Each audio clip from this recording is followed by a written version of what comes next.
Dahon ng guyaba, no? Hugasan ko pa ng maayos yan. Then, i-boil ko or pakukuluan para lumabas yung katas niya. Then, yun ang pang-iinom ko. Diba? It's better to drink more on like leafy herbal. Char. Wag ano ba ako ng pagana? Yung herbal daw. So, dahon ng guyaba, no? Well known na talaga to na pang cleansing. Yun, dahon ng guyaba, no? Ever since iniinom to ng people. So, ano nga to, cleansing. Like, ayun, ganyan na yun, dahon ng guyaba, no? But, hindi ka pwede uminom nito lagi kasi nakaka-low blood daw to. So, nakakababa din ng dugo. And the same time, hindi ka pwede mag-araw-araw. Hindi naman pwede araw-araw, no? Dapat, ano lang, tama lang. Ayan, tapos, optional lang naman kung gusto mo, dahon ng bayabas. Kung gusto mo lang, di ba? Dagdagan mo lang ng dahon ng bayabas. Ito yung udlot lang to eh. Sabi sa'yo, ugbos. So, pwede naman tong, pero ba ito yung as in yung ugbos na ugbos talaga, yung sa dulo talaga. Pwede kainin siya ng direct, kainin mo, hugasan mo syempre. Pero yung sa akin, laga daw, ilalaga, then sabay sila. Tapos yung katas, yun ang inumin. Cleansing din siya. So, hindi naman siya nakakalason, safe naman. Hindi naman tulad ng ibang dahon. So, okay lang, mas safe siya. Mas better na uminom tayo ng ganyan kaysa sa ano. Well, tagal ko rin naman, hindi na nagsosoft drinks, wala ng soda, wala ng kumalik-kanik. Ito, ginagawa ko to every once a month or 2 times. Pero ngayon, since lagi nga ako kumakain ng lansones or kung ano-anong nakakaano ng katawan natin. So, maglaga tayo guys. Alam niyo na yan. Hindi masama ang subukan kasi safe naman yung mga dahon-dahon na yan. Okay, makukuha nyo lang yan sa tabi-tabi. Ito kinuha ko lang to sa labas. Kumuha lang ako kasi namimiss ko. Tagal na rin, months na rin hindi ako naglalaga. Pero lagi ako naglalaga niyan. Matagal na rin hindi naglalaga pero lagi naglalaga. Ano ba talaga, Min? Kulit mo talaga. Okay, guys. So, gasan ko muna yan ng maayos. Then, ilalaga ko. See you later. Pakita ko sa inyo yung ano. Masakit. Alam niyo na yan.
Naging tsaa na.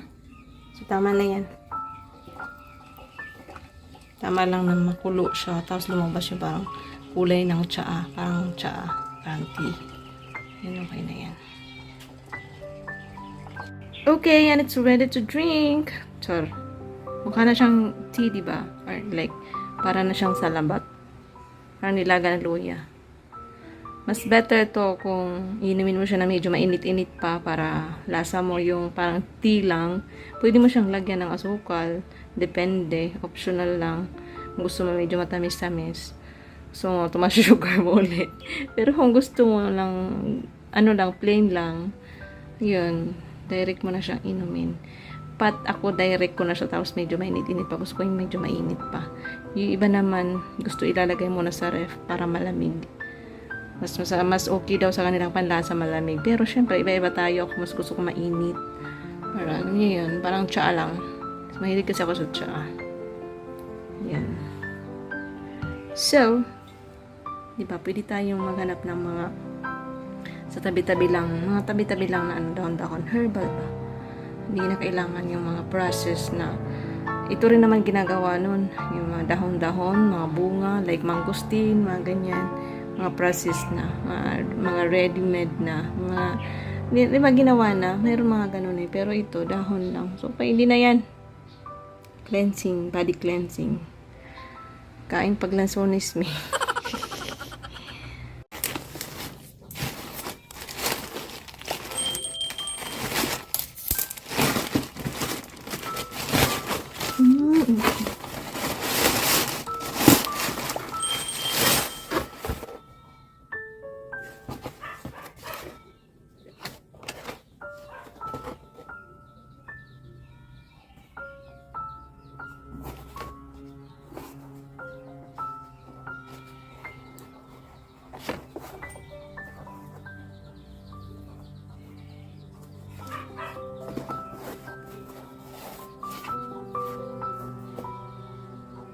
$42 yung size. Kasya kaya to sa kanya.